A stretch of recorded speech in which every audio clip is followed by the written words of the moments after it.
안녕하세요. 가톨릭 평화방송 가톨릭 둘레 특강 애청자 여러분들, 오늘 또 이렇게 만나 뵙게 되어 반갑고 또 감사한 마음입니다. 어떻게 요즘에 별일 없이 잘 지내셨는지 궁금하네요. 이제 슬슬 날도 더워지고 여름을 향해서 가는 요즘인 것 같습니다. 오늘 집으로 가는 길이라는 큰 주제 아래 이제 마지막 네 번째로 우리 애청자분들 만나게 됐는데요. 오늘은 가난이라는 것에 대해서 함께 이야기 나누고 싶습니다. 먼저 우리 성경 말씀을 함께 들으면 좋을 것 같은데요. 필리피서 신약 성경의 필리피서 2장 5절에서 8절까지의 말씀입니다. 제가 한번 봉독할 테니 함께 들어주시면 좋겠습니다. 그리스도 예수님께서 지니셨던 바로 그 마음을 여러분 안에 간직하십시오. 그분께서는 하느님의 모습을 지니셨지만 하느님과 같음을 당연한 것으로 여기지 않으시고 오히려 당신 자신을 비우시어 종의 모습을 취하시고 사람들과 같이 되셨습니다. 이렇게 여느 사람처럼 나타나 당신 자신을 낮추시어 죽음에 이르기까지, 십자가 죽음에 이르기까지 순종하셨습니다. 아마도 이렇게 우리가 조금 많이 들어본 그런 성경 말씀 중에 하나일 것 같다는 생각이 드는데요. 이 마지막 당신 자신을 낮추시어 죽음에 이르기까지, 십자가 죽음에 이르기까지 순종하셨습니다 라는 표현입니다.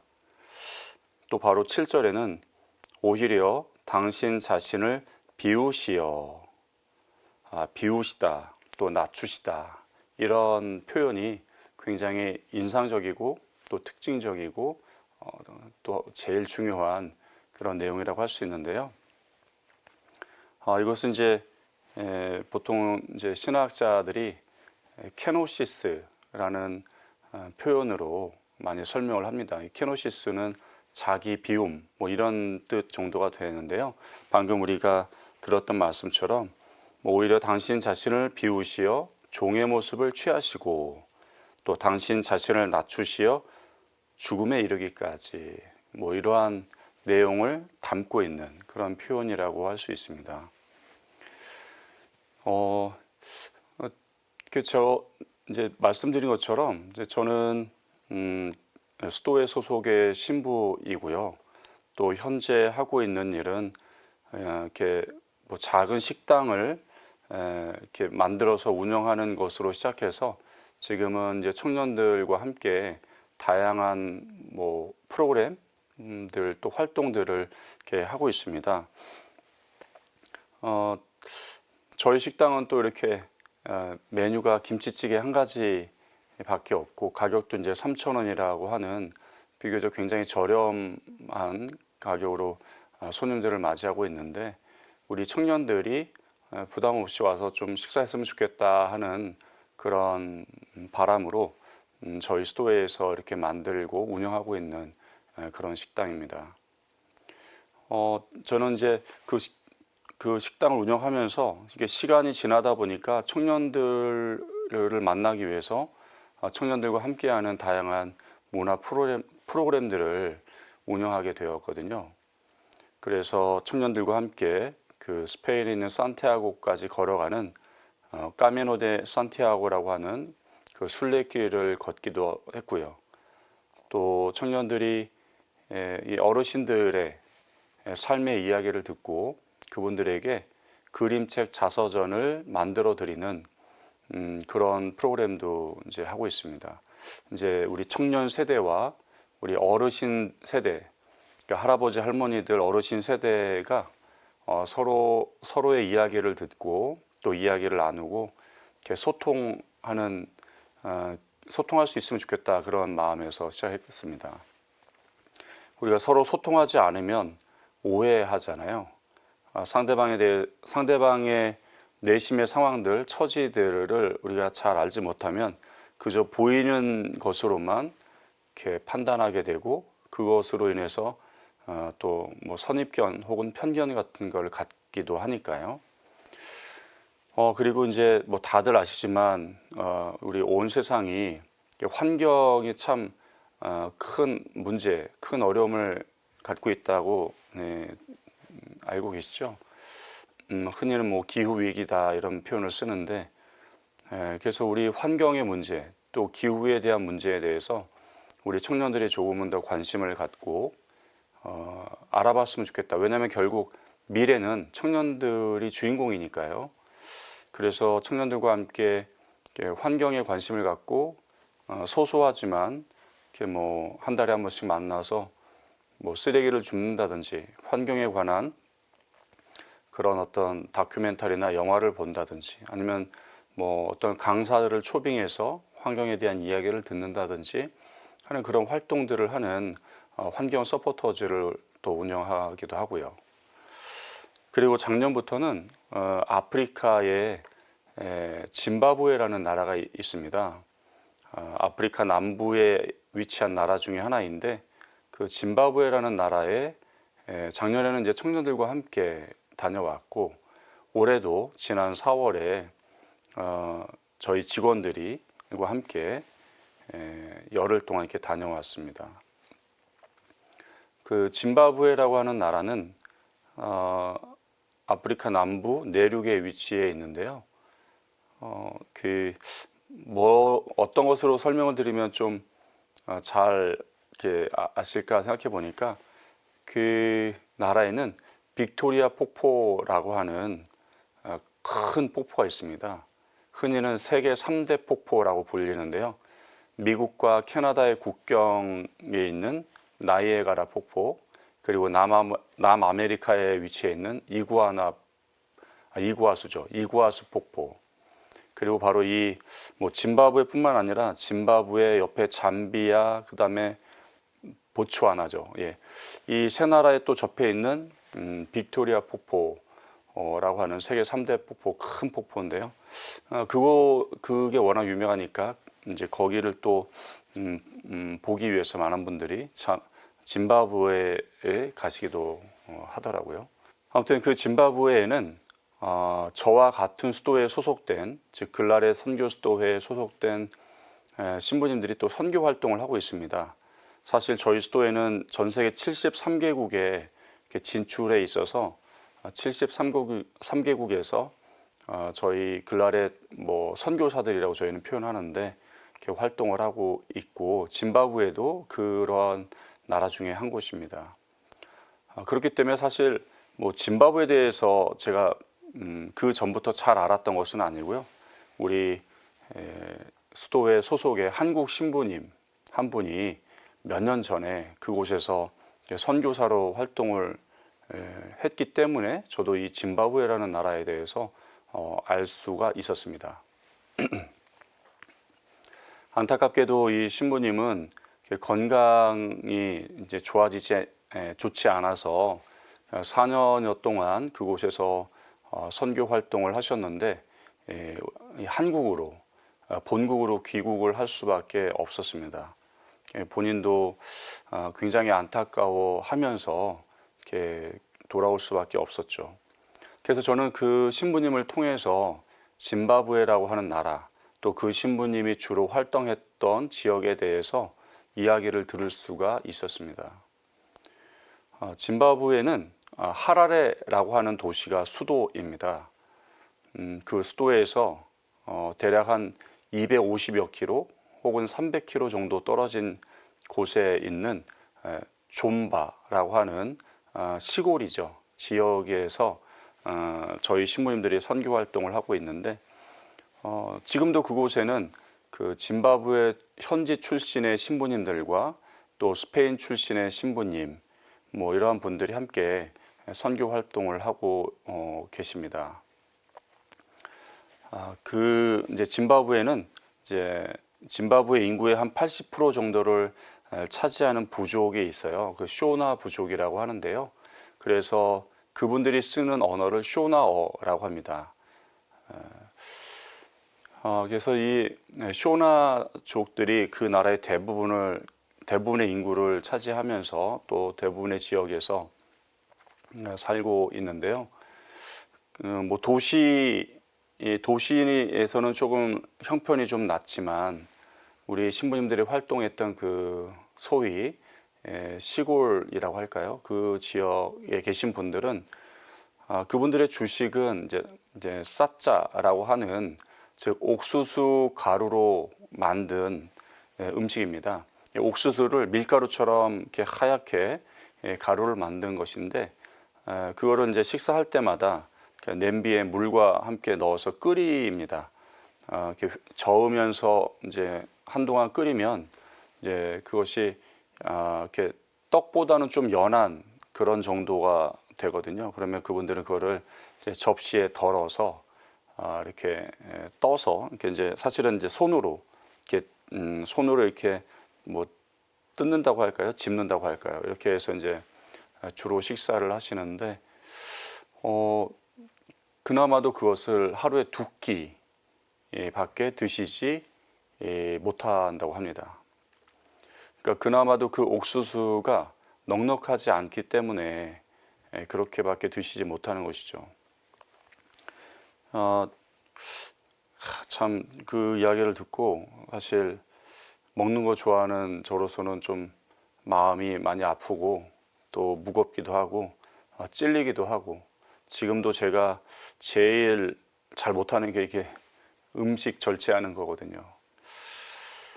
근데 그분들은 그 단순한 다른 어떤 반찬이나 이런 것이 있는 것도 아니면서 그 옥수수로 만든 쌀자라고 하는 그 음식을 또 하루에 2끼만 드신다고 하니 참 마음이 아리었습니다. 어쨌든 처음에는 청년들과 함께 그곳에 계신 분들에게 뭔가 좀 도움을 드리면 좋겠다 하는 마음에서 봉사활동의 차원에서 작년에 처음 가게 되었고요. 올해는 이제 많은 청년들과 함께 가지는 않았지만 지속적으로 우리 한국에서 그분들을 도울 수 있는 뭐 후원 물품이나 후원금들을 이렇게 마련해서 그곳에 계신 분들을 돕는 게 좋겠다라는 생각에 이어오고 있습니다. 그래서 저희는 이것에 이제 이름을 붙였는데 이제 묵하나 프로젝트라고 이렇게 붙였어요. 근데 이 묵하나는 조금 전에 말씀드린 것처럼 쇼나어입니다. 그리고 뜻은 기회라는 말입니다. 그러니까 찬스 뭐 이렇게 영어로는 표현할 수 있겠죠. 근데 이 묵하나 프로젝트의 이 묵하나라는 이 프로젝트의 이름은 그곳에 계신 분들이 직접 지어주셨어요. 이게 어떤 말이냐면 사실 우리나라에서 청년들의 상황이 많이 어렵잖아요. 굉장히 풍요로운 사회이면서도 굉장히 경쟁은 치열하고 변화도 빠르다 보니까 우리 청년들의 취업도 쉽지 않고 굉장히 어릴 때부터 공부도 많이 하고 뭐 배울 것도 많이 배우고 자격증도 많이 따고 봉사활동이나 등등등 그렇게 치열하게 바쁘게 이렇게 살아오는데 이렇게 취업의 현장에서 이렇게 문이 굉장히 좁단 말이죠. 그래서 스트레스도 많이 받고 또 자기가 원하는 그런 어떤 직업이나 직장을 갖기도 쉽지 않은 그런 등등의 상황들에서 어려움을 겪고 있는데 근데 이 청년들 한 사람 한 사람을 보면은 다들 굉장히 성실하고 착하고 또 유능하기까지 합니다. 그래서 우리 청년들이 비록 우리 사회에서 이렇게 뭐 어려움을 겪지만 우리보다 더 어려운 분들을 도울 수 있는 그런 어떤 봉사의 경험을 통해서 조금 이렇게 위로를 받고 또 용기도 잃지 않았으면 좋겠다라는 그런 마음에서 우리 청년들에게는 누군가를 돕는 의미 있는 기회를 가졌으면 좋겠다. 또 그곳에 계신 분들에게는 자립의 기회를 우리가 가지실 수 있도록 조금 도와드리면 좋겠다라는 의미에서 그분들이 이제 묵하나라는 기회라는 이름을 지어 주셨습니다. 아무튼 그렇게 해서 이제 짐바브웨라는 나라를 알게 되고 그곳에서도 존바라고 하는 지역에 이제 가게 됐죠. 또 짐바브웨는 우리 가끔 해외 토픽에 보면 이렇게 돈다발을 막 이렇게 큰 수레나 큰 가방에 이렇게 들고 가서 막 그런 뉴스 예전에 이렇게 나온 적 있잖아요. 바로 그곳입니다. 물론 지금은 그 정도는 아닙니다만은 가끔 그렇게 물가가 폭등하고 인플레이션이 치솟을 때는 정말 그런 돈 다발을 뭐 가방이 아니라 정말 수레에다 끌고 가야 할 만큼 그런 경우도 있었던 것이죠. 그곳은 이제 지구 남반구에 있습니다. 그래서 우리나라와는 계절이 반대입니다. 그러니까 지금 우리는 봄에서 여름으로 가고 있는데 그곳은 이제 가을에서 겨울로 가고 있는 것이죠. 그곳은 또 여름에 우기철, 비가 내리는 시즌인데 한 3개월에서 길면 4개월 정도 비가 내립니다. 여름에만. 하지만 이제 여름이 지나면 우기가 끝나면 한 8개월 정도 비가 전혀 내리지 않습니다. 그래서 강들도 전부 말라버리고 물이 부족한 곳이 되는 것이죠. 그래서 이렇게 우기 동안에 그 빗물을 받아 놓습니다. 그래서 집집마다 큰 물탱크 같은 것들이 있는데 그런 곳에 물을 받아 놓고 우기가 끝나고 건기 동안에는 그 물을 쓴다든지, 왜냐하면 강물도 나중에는 다 말라버리기 때문에 뭐 강물을 쓸 수도 없고요. 뭐 상황이 좀 좋은 곳은 그렇게 뭐 지하수를 이렇게 지하수를 파서 쓰기도 합니다만 그렇지 못한 곳도 많아요. 그러니까 물이 굉장히 귀한 그런 곳이죠. 저는 이제 4월에 작년에도 그렇고 올해도 그렇고 4월에 다녀왔는데, 왜냐하면 이때가 저와 같은 외지인들이 잠깐 다녀가기에 가장 좋은 계절이기 때문에 그랬습니다. 그러니까 우기가 끝날 무렵, 그러니까 건기가 시작될 무렵. 그래서 이제 갔더니 이제 뭐 이렇게 풀들도 많고 막 그래요. 이제 여름 동안에 비가 많이 내렸으니까. 그러면서 이제 우기가 끝날 즈음이니까 이제 기온도 이제 한여름에는 한 50도 가까이 오릅니다. 근데 저희가 갔을 때는 한낮에 한 32, 3도 정도.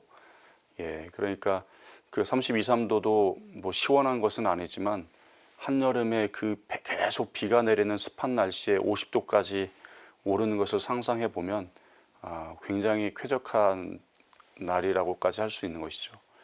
반면에 이제 그곳에 겨울이 되면 기온은 이제 12, 3도까지 내려가긴 하지만, 물론 이제 10도 이하로 내려가는 날도 있고요.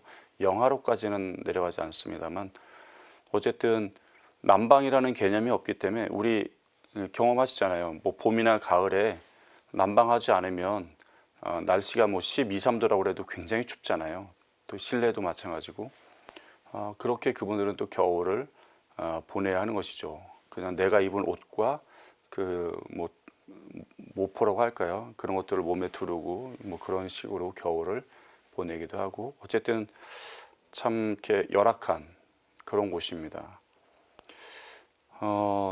같은 시대를 살아가는 이 세상에 어딘가에서는 이렇게 비교할 수 없이 어려운 상황 속에서 살아가는 분들이 있다는 걸 생각하면 사실 지금 이 스튜디오에서 여러분들과 만나고 있는 이 순간에도 조금은 믿기지가 않습니다. 그곳에 갔을 때 이제 저희는 비록 열흘 정도밖에 있지 않았는데 그곳에서 활동하시는 신부님과 함께 트럭을 타고 그 비포장 길을 달려서 아주 오지에 있는 공소나 저희 신부님들이 운영하고 있는 학교, 이런 데를 이제 방문을 했어요. 그 비포장길을 따라서 몇 시간씩 가면서, 그러면은 그 곳곳에 사람들이 살고 계세요. 그리고 그분들은 이렇게 어디 외지에서 온 우리를 보면서 환하게 웃으면서 맞이해 주십니다.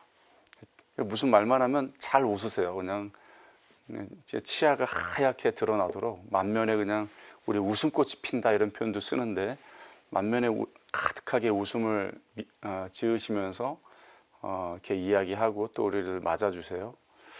그런 모습들을 보면서 이렇게 참 어떻게 보면 척박한 곳에서도 이렇게 웃음을 잃지 않고 살아가시는 그분들의 모습에서 참 나도 그래야지 하는 생각이 듭니다. 그리고 그와 같이 열악한 곳에서 우리 신부님들이 사람들에게 하나님의 사랑을 전하기 위해서, 하나님의 사랑을 그분들이 느끼실 수 있도록 단순히 뭐 어떤 교리나 성경 지식만을 가르치기 위해서 계신 것이 아니라 그곳에서 그분들과 함께 살면서 그분들에게 하느님이 살아계심을, 하나님께서 그 척박한 곳에도 함께 하고 계심을 증거하기 위해서 살고 계시는 거죠. 저희가 있는 동안에 하루 비가 내린 적이 있습니다. 그러니까 밤사이에 한 3시간 정도 정말 뭐랄까요? 여기 장대비라고 표현하죠. 어마어마한 빗줄기가, 비가 잠깐 내렸는데 제가 그 다음날 거의 신부님한테 한여름에도 지난 밤처럼 그렇게 비가 오느냐, 나 이 건물 무너지는 줄 알았다, 이렇게 여쭤봤더니 그분이 한여름에는 그거보다 더 심하게 비가 온다는 거예요. 어제 같은 비는 심한 비가 아니라는 그 말씀하시더라고요. 그래서 제가 상상이 되질 않았습니다. 정말 뭔가 이 건물이 무너질 것 같이 느껴질 정도의 세찬 비였는데 그거보다도 더 세차게 끊임없이 비가 온다고 하니까 이게 정말 상상이 되질 않더라고요. 아무튼 그런 곳에서 하느님의 사랑을 사람들에게, 하느님께서 계심을, 현존하심을 증거하기 위해서 주말마다 신부님들은 차를 타고 그 비포장도로를 먼 곳은 3시간씩 가야 되는 것 같더라고요. 가까운 곳은 1시간, 뭐 짧으면 2시간, 뭐 멀게는 2시간 이상 그 비포장도로만 이렇게 온몸이 흔들릴 수밖에 없는, 그렇잖아요. 차가 이렇게. 그러면 그분들은 이거를 아프리카 마사지라고 불러요. 저절로 온몸이 마사지가 된다, 이런 의미인 거죠. 그렇게 유쾌하게 이야기하면서 그 길로 주말마다 신부님마다 막 3군데씩의 공소들에 방문을 하면서 이렇게 미사를 드리고 신자들을 만나고 계시더라고요. 제가 한번 이제 그 공소를 따라갔다 말씀드렸잖아요. 제가 그런 생각이 드는 거예요. 도대체 복음이 뭐길래, 하느님의 사랑이 뭐길래 여기서 이렇게 선교사들이 현존하면서, 신부님들이 현존하면서 매일 또 매주 사람들에게 성사를 주고 강론을 하고 미사를 봉헌하는 것일까, 그런 생각이 많이 들었습니다. 뭐 예전처럼 뭐 사람들에게 교리를 가르쳐서 예수님 믿고 영원한 생명을 얻으십시오, 단순히 이런 세상이 아니잖아요.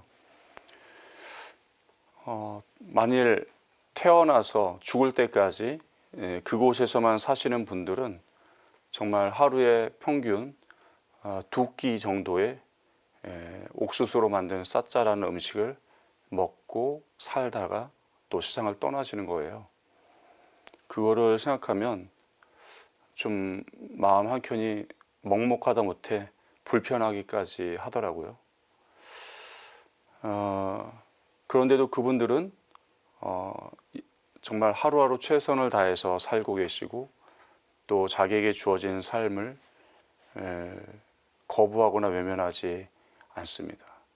그것은 말라리아 모기와 또 독사들과 또 맹수들, 실제 우리 뭐 사파리에서나 보는 맹수들이 그곳에 숲에 살고 있어요.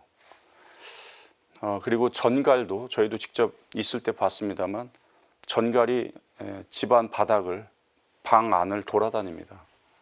조심해야 돼요. 그래서 유심히 봐야 돼요. 물론 거기 있는 전갈이 물린다고 해서 금방 생명을 잃거나 하는 정도로 아주 무시무시한 전갈들은 아니지만 물리면 한동안 몇 시간 동안 마비가 올 정도의 그런 독성을 지닌 그런 전갈들이거든요. 그런 곳에 살아가고 있는 사람들, 또 그곳에서 복음을 전하는 사람들, 정말 물리적으로 절대적으로 가난한 그곳에서 하느님의 복음을 전한다는 것, 하느님의 사랑을 증거한다는 게 무엇인가 하는 생각들을, 그러한 생각들을 많이 했습니다. 저는 수도자이고 또 서원을 통해서 가난과 정결과 순명의 복음 삼덕을 이제 서약을 합니다. 서원을 하죠. 교회 앞에서, 교회 안에서 공적으로 서원을 합니다. 가난하게 살겠다고. 여기서 이 가난은 그냥 말로서만, 또 어떤 개념으로서, 이념으로서만의 가난이 아니라 실질적으로도 가난하게 살겠다는 서약입니다. 그래서 아시다시피 특별히 그 가난의 삶에 보다 더 이렇게 증거자적으로 보여주시는 분들이 수녀님들이시죠. 저희 같은 이제 남자 수도자들 혹은 이제 수도의 신부들은 수녀님들보다는 조금 더 풍요로운 게 사실입니다. 수녀님들은 특별히 용돈도 없이 이렇게 한 달에 활동비라고 해서 2, 3만 원 정도, 아니면 많아야 5만 원 정도, 그걸로 이렇게 활동을 하세요. 물론 수녀회 안에서 우리의 모든 것을 이렇게 제공해 주니까 소위 돈 쓸 일이 없다 이렇게 표현할 수는 있지만, 그럼에도 불구하고 그렇게 물건을, 내 소유를 갖지 않은 채 이렇게 살아가고 있습니다. 저희 수도자들은. 그 의미는 무엇이냐면요, 지난 시간에 말씀드린 것처럼 피조물에 대한 애착을 끊는 수련이며 실행입니다. 즉 하느님 아닌 다른 것을 소유하지 않겠다라고 하는 그런 결심이고 또 그러한 선언입니다. 그저 옷 몇 벌, 그리고 내가 쓰는 물건 몇 가지, 이것들이 대부분인데요. 물론 이제 수도 생활이라고 해도 이렇게 시간이 지나면서 점점 방 안에 이런저런 잡동사니들이 쌓이기도 합니다. 사실 제 방은 온갖 잡동사니가 이렇게 쌓여 있어요. 그래서 사실 이제 우리 가톨릭 평화방송 애청자분들에게 공개할 수 없는 그런 비밀의 장소가 됐는데, 아무튼 그 안에는 제가 쓰는 책들, 옷들, 이런 여러 가지 것들이 있는 곳이죠.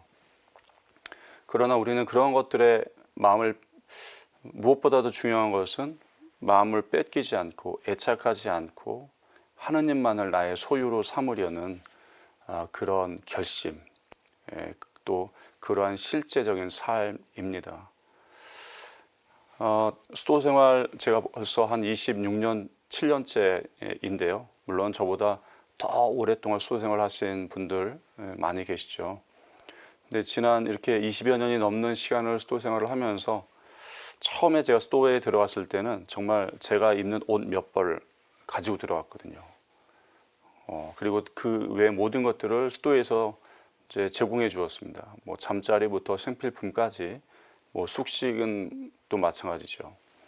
근데 시간이 지나면서 이제 필요에 의해서지만 책들도 많이 늘어났고, 또 이렇게 옷들도 늘어나고, 이렇게 물론 잘 버리지 않아서 그런 것도 있습니다만, 그렇게 이제 점점 늘어나요. 저희는 이제 몇 년에 한 번씩 이렇게 소임 이동을 통해서, 아니면은 하다못해 같은 공동체 안에서라도 이렇게 방을 이렇게 이동하면서 그럴 때마다 한 번씩 짐 정리를 하곤 하는데요. 그러지 못하면 이제 점점 이렇게 곳곳에 이게 쌓여가는 것이죠. 그런 것들을 보면서 중요한 것은 내가 왜 가난하려고 하는가라는 것입니다.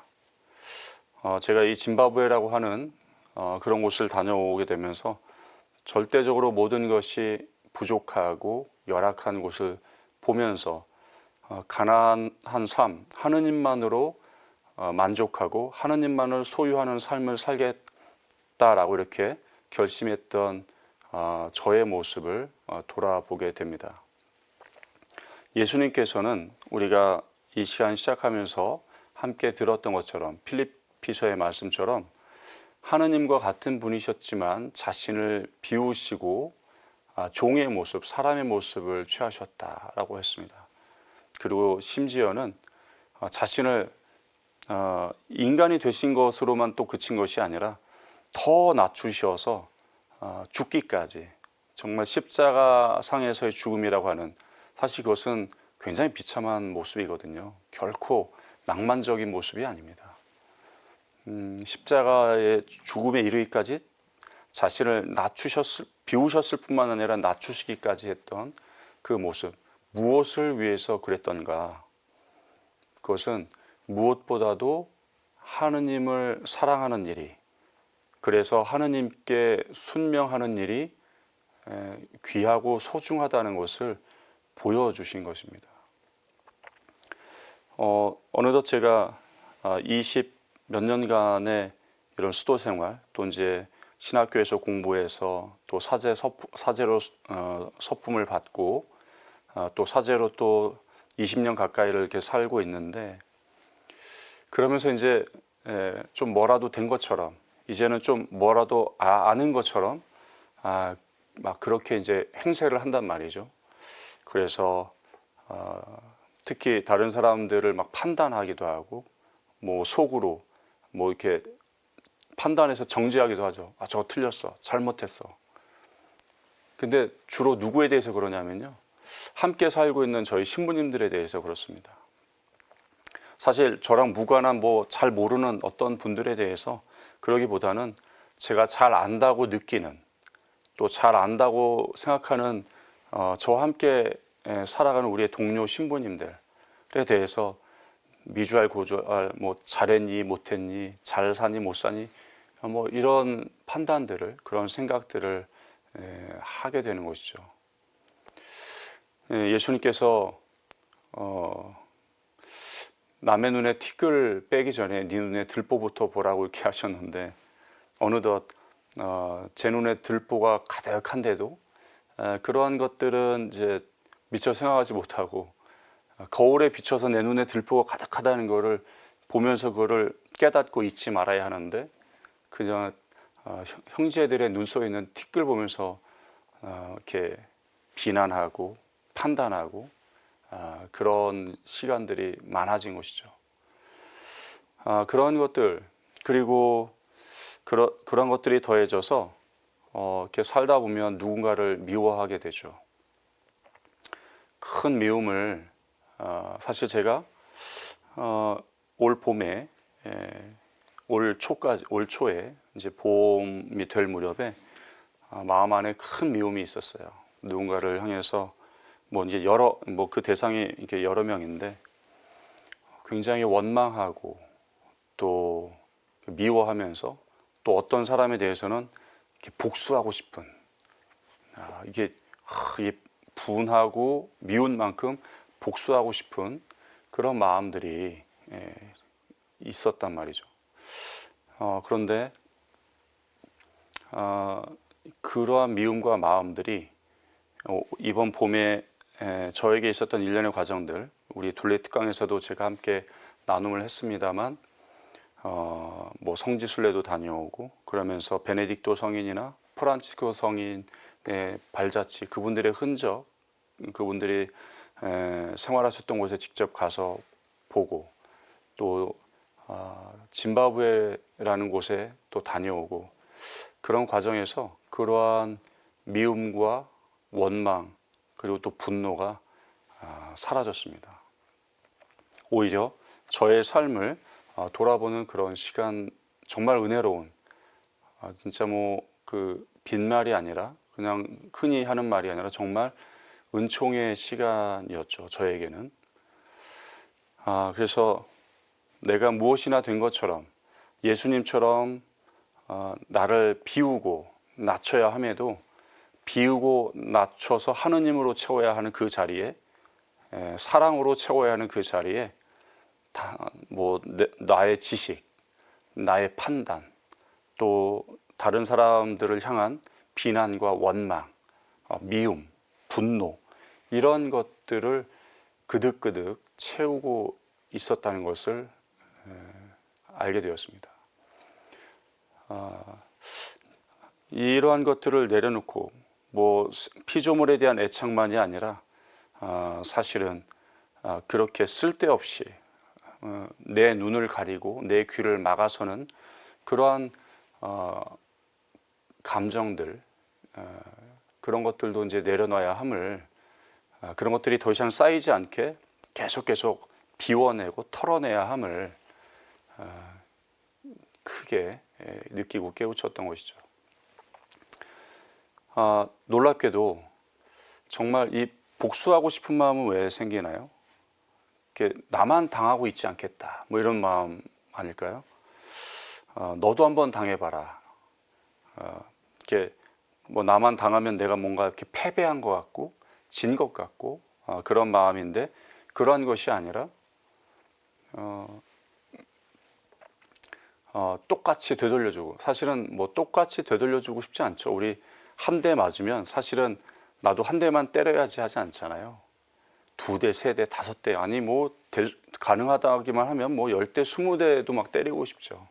더 몇 배로 돌려주고 싶은 것이 사람의 마음인데, 그러한 것들이 사실은 굉장히 부당한 마음이죠. 그런 것들을 덜어내야 하는 그런 과정들, 그것을 보게 된 것입니다.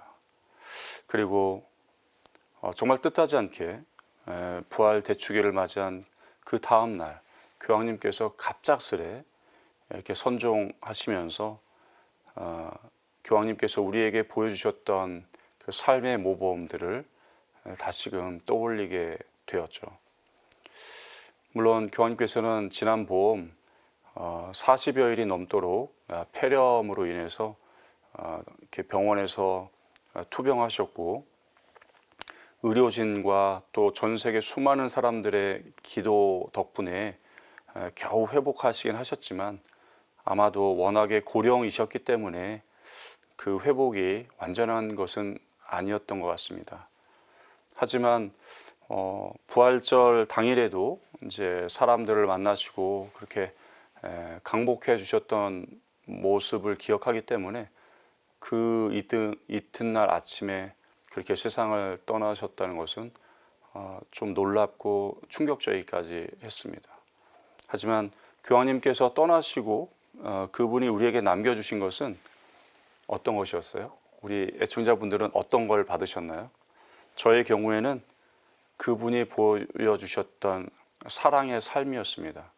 그분은 우리에게 많은 돈을 남겨주신 것도 아니고요, 뭐 많은 땅이나 아니면 뭐 세상에서 성공할 수 있는 어떤 비책, 이러한 것들을 남겨주신 게 아니죠. 그저 어떻게 살아야 하는지 우리 마음을, 우리에게 감동을 주시고 그것을 남겨주셨습니다. 우리는 예수님을 따라서 또 성모님의 모범을 본받아서 어떻게 살아야 하는지 이미 듣고 배웠습니다. 알고 있습니다.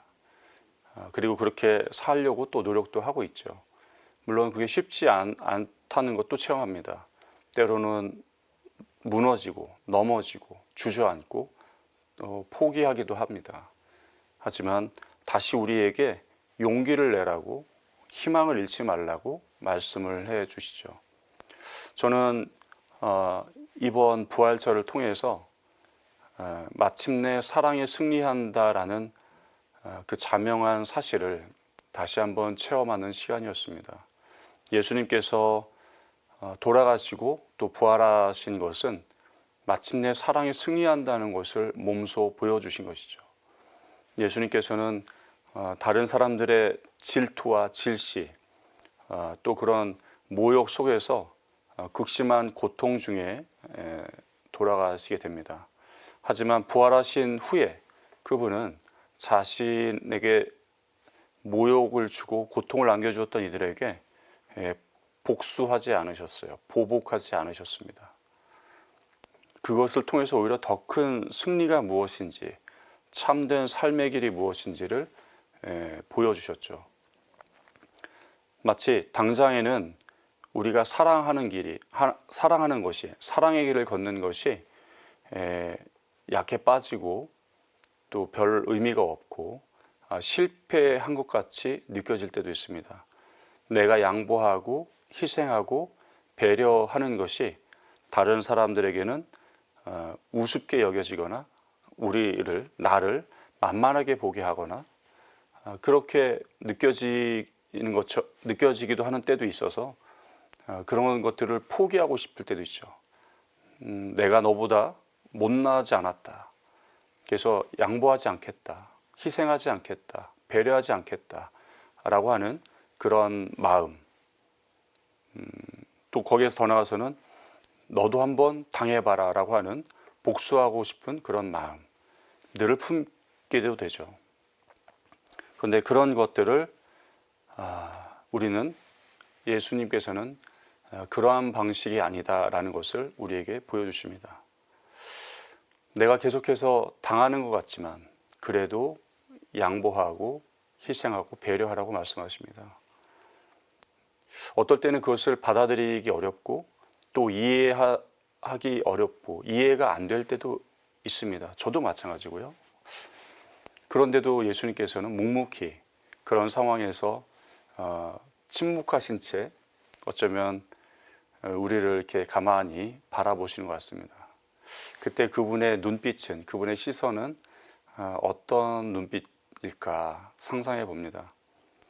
안쓰러운 눈빛일까요? 아니면 이 시간을 잘 이겨내기를 바라는 그런 응원의 눈빛이실까요? 아마 그 모든 것이 되겠지만 그 시간을 또 겪어야 하는 나로서는, 우리로서는 쉽지 않을 것입니다. 하나님께서는 사랑이야말로 우리가 가야 할 길, 또 우리가 세상을 향해서 우리에게 주어진 어떤 무기라고 말씀하십니다.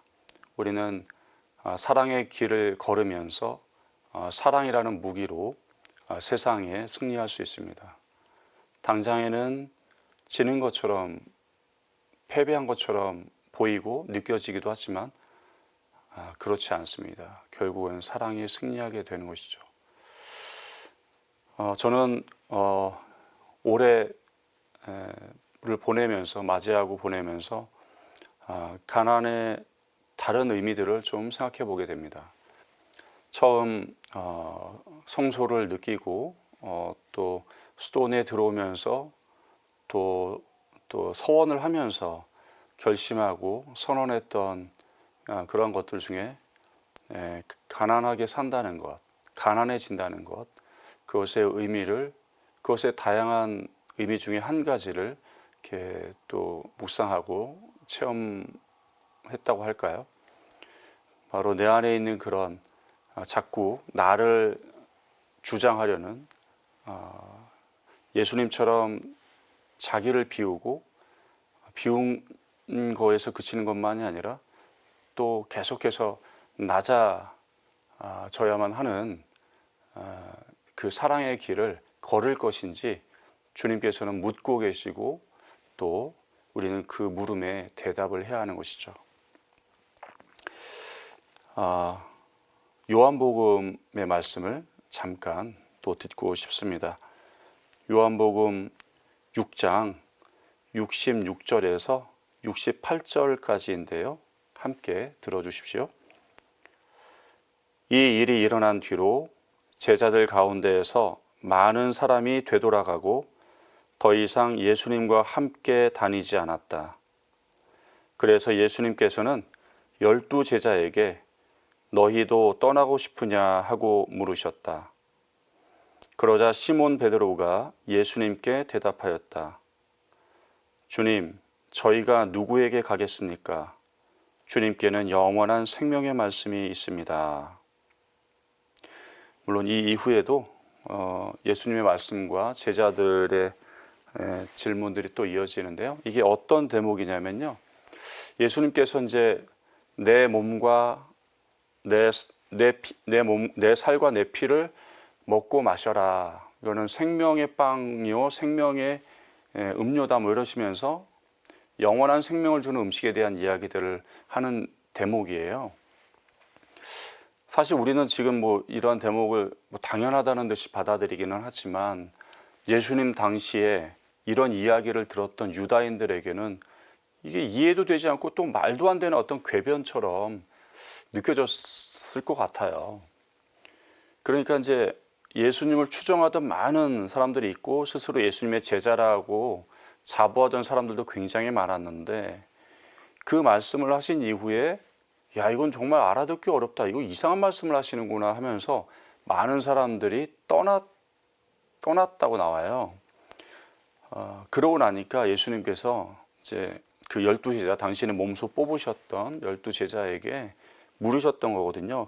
이 일이 일어난 뒤로, 그러니까 수많은 사람들이 예수님의 말씀을 듣고 뭐 알아듣기 어렵고 난해하니까 또 심지어는 이상한 소리, 궤변을 늘어놓으신다고 느끼니까 이제 떠나갔는데 이 일이 일어난 뒤에 너희도 떠나고 싶으냐 이렇게 물으신 거예요. 12제자에게. 그러니까 이제 뭐 제자들의 뭐 맏형이라고 할까요? 이제 베드로 사도가 주님 저희가 누구에게 가겠습니까?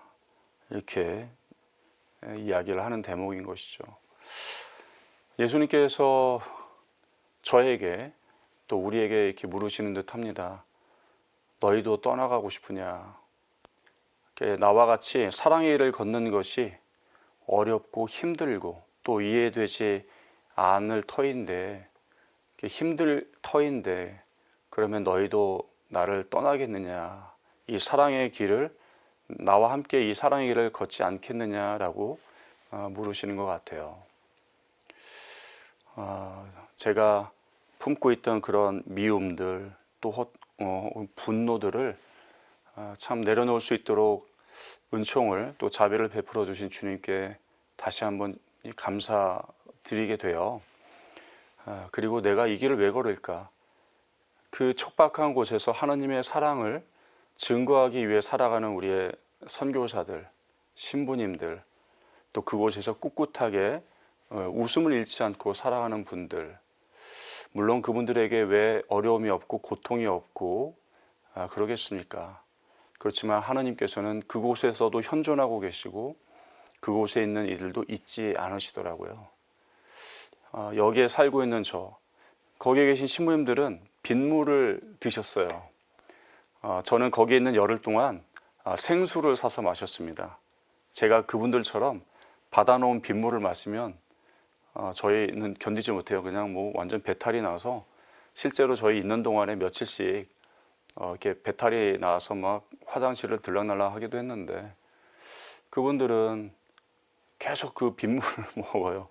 저 이게 생수를 마시면서 이게 얼마나 또 마음이 편치 않던지. 그렇지만 저의 약함을 받아들일 수밖에 없죠. 그분들처럼 잠깐 며칠 가 있는 제가 물탱크에 받아놓은 빗물을 이렇게 마실 그런 만용을 부릴 수는 없는 거거든요. 근데 그분들은 그렇게 그 물을 마시면서 생활하고 있습니다. 가난, 한국에 사는 제가 뭐 그분들을 흉내를 낼 수도 없고 그것이 또 가난의 삶은 아닐 겁니다. 그렇지만 그 정신, 왜 우리는 이 삶을 살고 있는가?